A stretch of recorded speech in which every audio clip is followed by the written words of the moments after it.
অতি কথনের জন্য সুপরিচিত বাংলাদেশের অন্তর্বর্তী সরকার আইন ও ক্রীড়া উপদেষ্টা আসিফ নজরুলকে এক হাত নিল ক্রিকেটের সর্বোচ্চ নিয়ন্ত্রক সংস্থা আইসিসি।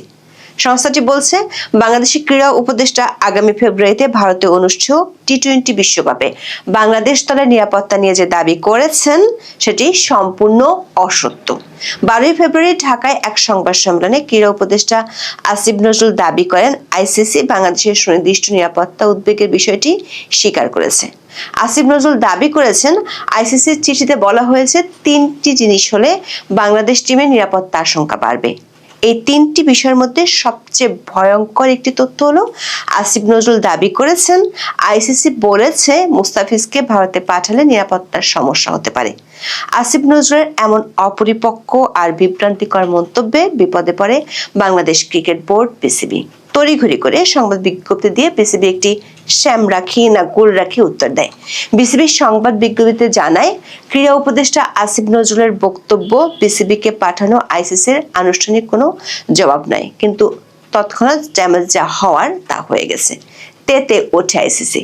পিটিআইকে দেওয়া এক সাক্ষাৎকারে আইসিসি জানিয়েছে, ভারতের নিরাপত্তা সংক্রান্ত বিষয়ে আইসিসি থেকে বিসিবিকে একটি অভ্যন্তরীণ বার্তা পাঠানো হয়েছে, কিন্তু আসিফ নজরুল যা বলেছেন তা সম্পূর্ণ মিথ্যা। আইসিসির কোনো বার্তাতেই মুস্তাফিজের দলে থাকা বিষয়টি যে সমস্যা হতে পারে তা উল্লেখ করা হয়নি। এটি পুরোপুরি ভিত্তিহীন। আনুষ্ঠানিক বার্তায় এমন কোনো পরামর্শ দেওয়া হয়নি। প্রশ্ন উঠেছে, 26 লাখ ভারতীয় বাংলাদেশে থাকার মতো অসত্য তথ্য ছড়াতে গিয়ে আসিফ নজরুল কি বাংলাদেশের ক্রিকেটকেই ধ্বংসের দিকে ঠেলে দিচ্ছেন? আসিফ নজরুলকে তাহলে ভারত বিরোধী বক্তব্য দিতে গিয়ে বাংলাদেশের সবচেয়ে জনপ্রিয় খেলা ক্রিকেটের নাকটাই কাটা শুরু করলেন। সূত্রগুলো বলছে, শেষ পর্যন্ত আইসিসি বাংলাদেশকে ভারতেরই নতুন 2টি ভেন্যুতে বিশ্বকাপের ম্যাচ খেলার প্রস্তাব দিতে যাচ্ছে। যদি বাংলাদেশ তা না মানে তাহলে বাংলাদেশের উপর কঠিন শাস্তিমূলক ব্যবস্থা নিতে পারে সংস্থাটি। বিস্তারিত জানতে চলুন যাওয়া যাক বিশ্লেষণ।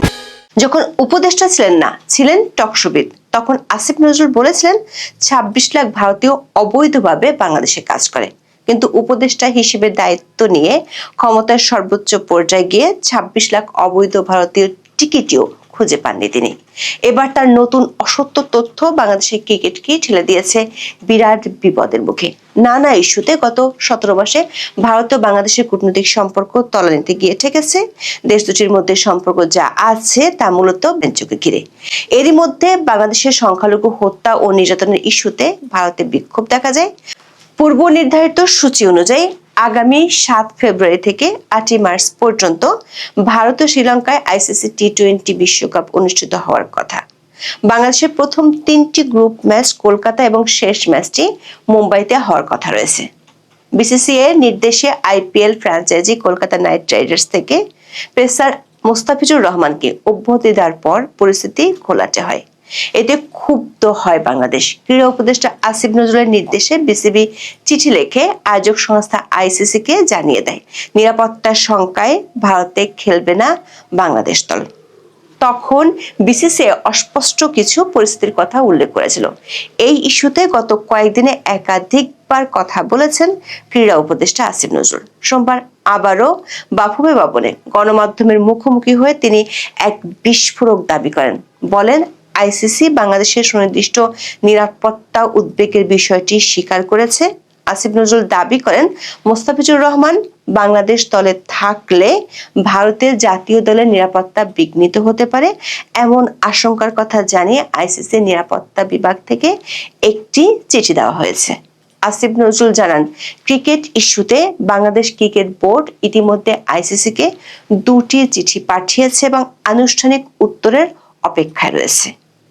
এরই মধ্যে আইসিসি নিরাপত্তা টিমের পাঠানো একটি চিঠি পরিস্থিতিকে আরো স্পষ্ট করে দিয়েছে বলে মন্তব্য করেন তিনি। বাফুফে ভবনে দেওয়া বক্তব্যে আসিফ নজরুল বলেন, আপনারা নিশ্চয়ই ক্রিকেটের খবর জানার জন্য এখানে এসেছেন। ক্রিকেটের ক্ষেত্রে আমাদের নতুন কোনো ডেভেলপমেন্ট নেই। বাংলাদেশ 2টি চিঠি দিয়েছে এবং আইসিসির উত্তরের অপেক্ষায় আছি। এর মধ্যে একটি বিষয় ঘটেছে যা আপনাদের জানানো প্রয়োজন। আইসিসির যে সিকিউরিটি টিম আছে তারা একটি চিঠি দিয়েছে। সেই চিঠিতে বলা হয়েছে 3টি বিষয় ঘটলে বাংলাদেশ দলের নিরাপত্তার ঝুঁকি বাড়বে। শর্ত 3টি উল্লেখ করে তিনি বলেন, প্রথমত বাংলাদেশ দলে যদি মোস্তাফিজুর রহমান অন্তর্ভুক্ত হন, দ্বিতীয়ত বাংলাদেশ দলের সমর্থকরা যদি জাতীয় জার্সি পরে ঘোরাফেরা করেন, আর তৃতীয়ত নির্বাচন যত এগিয়ে আসবে তত বাংলাদেশ দলের নিরাপত্তার ঝুঁকি বৃদ্ধি পাবে। আইসিসি সিকিউরিটি টিমের এই বক্তব্যই প্রমাণ করে যে ভারতে বাংলাদেশ দলের টি-20 বিশ্বকাপ খেলার মতো পরিবেশ নেই। তিনি আরো বলেন, আইসিসি যদি আশা করে যে বাংলাদেশের সেরা বোলারকে বাদ দিয়ে দল গঠন করতে হবে, সমর্থকদের জাতীয় জার্সি পরা যাবে না এবং ক্রিকেট খেলার জন্য দেশের নির্বাচন পিছিয়ে দিতে হবে, তবে সেটি হবে চরম অবাস্তব ও অযৌক্তিক দাবি। ভারতের সাম্প্রতিক পরিস্থিতির দিকে ইঙ্গিত করে ক্রীড়া উপদেষ্টা বলেন, দেশটিতে বিরাজমান উগ্র সাম্প্রদায়িক পরিবেশ এবং দীর্ঘদিনের বাংলাদেশ বিরোধী প্রচারণা সেখানে ক্রিকেট খেলা প্রায় অসম্ভব করে তুলেছে।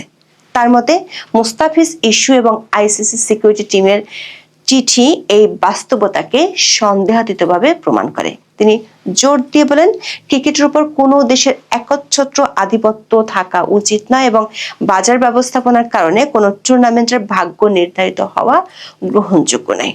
আইসিসি যদি সত্যি একটি বৈশ্বিক সংস্থা হয়ে থাকে, তবে বিকল্প ভেন্যু হিসেবে শ্রীলঙ্কাকে বিবেচনায় নেওয়া উচিত।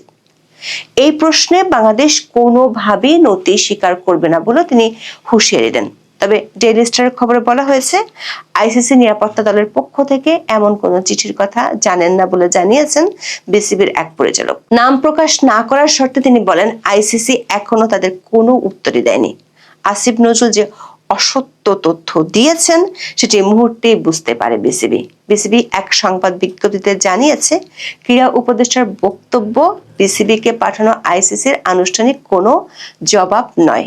বিসিবি বলেছে, যুব ক্রীড়া উপদেষ্টা আজ টি-20 বিশ্বকাপ ঘিরে আইসিসির চিঠির বিষয়ে একটি বক্তব্য দিয়েছেন। এটি বাংলাদেশের ম্যাচ ভারতের বাইরে সরিয়ে নেওয়া সংক্রান্ত বিসিবির অনুরোধে আইসিসি কোনো সরাসরি বা আনুষ্ঠানিক বক্তব্য নয়। এটি নিরাপত্তা হুমকি মূল্যায়ন সম্পর্কিত আইসিসি ও বিসিবির মধ্যে অভ্যন্তরীণ আলোচনার বিষয় ছিল। বিসিবি জানিয়েছে, ভারতে বিশ্বকাপ খেলতে নিরাপত্তার শঙ্কার কথা আইসিসিকে জানিয়েছে বিসিবি। দলের নিরাপত্তার কারণে ভারতের বাইরে বিশ্বকাপ ভেন্যুর ব্যবস্থার অনুরোধ করেছে। বোর্ড এখনো বিষয়টি নিয়ে আইসিসির উত্তরের অপেক্ষায় আছে। বিসিবির এমন ড্যামেজ কন্ট্রোল বিজ্ঞপ্তি ক্ষতি ঠেকাতে পারেনি। পিটিআইকে দেওয়া সাক্ষাৎকারে আইসিসির একটি সূত্র জানিয়েছে, ভারতের নিরাপত্তা সংক্রান্ত বিষয়ে আইসিসি থেকে বিসিবিকে একটি অভ্যন্তরীণ বার্তা পাঠানো হয়েছে, কিন্তু আসিফ নজরুল যা বলেছেন তা সম্পূর্ণ মিথ্যা। আইসিসি বিসিবির সাথে যোগাযোগের কথা স্বীকার করলেও আসিফ নজরুল যে 3টি দাবি করেছেন সেগুলো আইসিসি কঠোরভাবে প্রত্যাখ্যান করেছে। ভারতের সংবাদ সংস্থা পিটিআইকে দেওয়া এক সাক্ষাৎকারে আইসিসির একটি সূত্র জানিয়েছে, ভারতের নিরাপত্তা সংক্রান্ত বিষয়ে আইসিসি থেকে বিসিবিকে একটি অভ্যন্তরীণ বার্তা পাঠানো হয়েছে, কিন্তু আসিফ নজরুল যা বলেছেন তা সম্পূর্ণ মিথ্যা। আইসিসির কোনো বার্তাতেই মুস্তাফিজের দলে থাকা বিষয়টি যে সমস্যা হতে পারে তা উল্লেখ করা হয়নি। এটি পুরোপুরি ভিত্তিহীন। আনুষ্ঠানিক বার্তায় এমন কোনো পরামর্শ দেওয়া হয়নি। এদিকে ক্রিক-ইনফোর এক প্রতিবেদনে বলা হয়েছে, আইসিসি বাংলাদেশকে যে নিরাপত্তা বিষয়ক মূল্যায়ন প্রতিবেদন দিয়েছে তাতে 2026 টি-20 বিশ্বকাপে ভারতে বাংলাদেশের ক্রিকেট দলের জন্য কোনো সুনির্দিষ্ট বা বাড়তি নিরাপত্তার ঝুঁকির কথা বলা হয়নি। অভ্যন্তরীণ এই মূল্যায়নটি বাংলাদেশ ক্রিকেট বোর্ডের বা বিসিবির নিরাপত্তা দলের সঙ্গে শেয়ার করা হয়েছে। সেখানে বলা হয়েছে, আইসিসির দেওয়া প্রতিবেদনে সামগ্রিকভাবে দলের জন্য কোনো ঝুঁকির কথা উল্লেখ না করা হলেও কিছু ভেন্যুতে কম থেকে মাঝারি মাত্রার ঝুঁকি এবং অন্য কয়েকটি কম বা নেই বললেই চলে এমন উল্লেখ করা হয়েছে, যা আইসিসির বিশ্বব্যাপী প্রচলিত সংশ্লিষ্ট ক্যাটাগরি নির্ধারণের অংশ এবং সেসব সাধারণ ম্যাচ স্থানান্তরের মতো সিদ্ধান্ত নেওয়ার জন্য যথেষ্ট কারণ হিসেবে বিবেচিত হয় না। এদিকে গুঞ্জন রয়েছে, বাংলাদেশের ম্যাচগুলো ভারতের ভেতরে অন্য কোনো ভেন্যুতে আয়োজনের প্রস্তাব দেওয়া হতে পারে। বিসিবিকে আইসিসি বিকল্প ভেন্যু হিসেবে চেন্নাই ও তিরুবনন্তপুরমকে প্রস্তাব করতে যাচ্ছে। এর অর্থ হলো বাংলাদেশকে ভারতেই বিশ্বকাপ খেলতে হবে, আর যদি বাংলাদেশ এই শর্ত মেনে না নেয় তাহলে কঠিন শাস্তি নেমে আসতে পারে যার দায় হয়তো আসিফ নজরুল আবারও কোনো গরম গরম বক্তব্য আর মিথ্যা তথ্য দিয়ে ঢেকে দিতে চাইবেন। কিন্তু ততদিনে যে ক্রিকেটের জন্য বাংলাদেশকে বিশ্বের মানুষ চেনে, সেই ক্রিকেটের যে ক্ষতি হয়ে যাবে সেটি অন্তর্বর্তী সরকার আমলে গত 17 মাসে যত ক্ষতি হয়েছে তার চেয়ে কম কিছু হবে না। আসসালামু আলাইকুম। ক্রিকেট নিয়ে এই সরকার একটা লেজে গোবরের পরিস্থিতি তৈরি করেছে, এতে কোনো সন্দেহ নেই। হ্যাঁ, এ কথা সত্যি। দুই দেশেরই, ভারত এবং বাংলাদেশের ধর্মভিত্তিক উগ্রপন্থী গ্রুপগুলো তারা চায় না দুই দেশের মধ্যে কোনো সমঝোতা বা ভালো কোনো পরিস্থিতি থাকুক, এবং তারই লক্ষণ হিসেবে ভারত থেকে মুস্তাফিজুর রহমানকে বাদ দেওয়া হয়েছিল। কিন্তু এর পরে পাটকেল মারতে গিয়ে বাংলাদেশ যে তথৈবচ একটা পরিস্থিতি তৈরি করেছে। আইন উপদেষ্টা, তিনি নিজে এখন ক্রীড়া উপদেষ্টা, আপনার আসিফ মাহমুদ সজীব বিদায় হওয়ার পর থেকে এখন সবাই যদি সব খবর নিতে যায়, ঠিক আছে, আইন উপদেষ্টা খেলার প্রতি আগ্রহ আছে। কয়েকদিন আগে আমরা দেখলাম জার্সি পরে ফুটবল খেলতে নেমেছেন উপদেষ্টারা, ভালো কথা, এতে কোনো সমস্যা নেই। কিন্তু আমাকে দিয়ে সকল কাজ হইবে, এইটা কেমন হয়ে যাচ্ছে না? ক্রিয়াঙ্গনে আর কোনো মানুষ নাই, আর উপদেষ্টা নিয়োগে তো বিধিনিষেধ ছিল না। দেখ, এক একজনের উপরে, এই যে আমাদের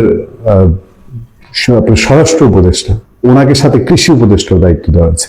বাংলাদেশে তো 12টা বাজছে, সব দিক দিয়ে 12টা বাজছে। এমন কোন মন্ত্রণালয় বাংলাদেশে পাবেন না যে মন্ত্রণালয় একটা গলা ফুলিয়ে বুক ফুলিয়ে সফলতার কথা বলবে যে গত 1.5 বছরে আমরা এই ছিঁড়ে ফেলেছি, ওই ছিঁড়ে ফেলেছি। একটা সফলতা দেখাতে পারবে না। আমার কি আফসোস জানেন, আমার এক ছোট ভাই বলছিল, ভাই, গ্রামের একটা কৃষক মজুরও যদি একটা চেয়ারম্যানের পদ পায় বা একটা কাউন্সিলর হয়ে যায়, মেম্বার হয়ে যায়, সেও স্বপ্ন দেখে যে আমি এমন কিছু একটা করে যাই যেন মানুষ দীর্ঘদিন আমার মনে রাখে। এই সরকার কি আজব সরকার! এত বড় দায়িত্ব পাইলো, এত বড় সুযোগ পাইলো, তার মধ্যে কোনো স্পৃহাই নেই, কোনো আগ্রহ নেই বাংলাদেশের মানুষ মনে রাখবে এরকম একটা কাজ, একটা দুইটা কাজ করে দিয়ে যাই। আপনি ধরেন বিএনপির 4 দলীয় জোট সরকারের শাসন খুব যে ভালো শাসন ছিল তা না, ওইখানেও বহু সমালোচনা ছিল, বহু অন্যায় ও বিচার, একতরফা শাসন, ভোট নিয়ে 2 নম্বরে এগুলো ছিল। কিন্তু চোখ বন্ধ করলে বিএনপি যমুনা সেতু করছিল, বলা তো যায়। বিএনপি বহু পাওয়ার প্ল্যান করছিল, বলা তো যায়। বিএনপি বিদ্যুৎ খাতের ভূমিকা রাখছিল, বলা তো যায়। বিএনপি রেলের উন্নয়নের তো চেষ্টা করছে, আর এরা উন্নয়নের চেষ্টা করুক আর না করুক, রেলপথ মন্ত্রণালয় তো আলাদা করছিল, মুক্তিযুদ্ধ মন্ত্রণালয় তৈরি করছিল, বলা তো যায় না? বলা যায়। এরশাদ সাহেবের কথা বলা যায়। এরশাদ সাহেব বাংলাদেশের থানা পর্যায়ের চেহারাই বদলাই দিচ্ছিল। আজকে এত বছর পরেও, 40-42 বছর পরেও এর সাথে উন্নয়নের কথা বলা যায়। শেখ হাসিনার কথা আমি বাদেই দিলাম। আপনার পদ্মা সেতু, এলিভেটেড এক্সপ্রেসওয়ে সহ গ্রামীণ অর্থনীতি, গ্রামে যেই মজুরের আপনার ইনকাম ছিল দৈনিক 400 টাকা, এটা শেখ হাসিনার সময় গ্রামীণ অর্থনীতি ফুল একদম লাফায় লাফায় মোটা তাজা হয়েছে, সেটা 1000 টাকায় গিয়ে উঠছে। এই সরকার, সরকার বেলায় কোনো ধরনের কোনো রেসপন্স নাই। এখন তারা ক্রিয়া নিয়ে এবং ভারতের সাথে লাগতে হবে, ভারতকে দেখাইতে হবে ভঙ্গি ভাঙ্গি কইরা।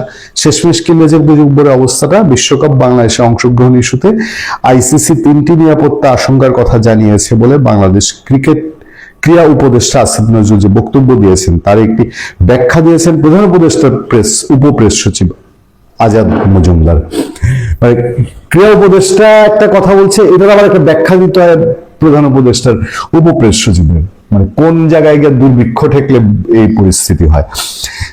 তিনি একটি ফেসবুক স্ট্যাটাসে লিখেছেন, ক্রীড়া উপদেষ্টা আইসিসির যোগাযোগের যে কথা বলেছেন সেটা আসলে ভারতের টি-20 বিশ্বকাপ ঘিরে হুমকি পর্যালোচনায় আইসিসির একটি আন্তঃবিভাগীয় একটি নোট, মানে ইন্টারনাল কিছু কথাবার্তা হয়েছে, সেগুলো ধরে আসিফ নজরুল বক্তব্য দিয়েছেন।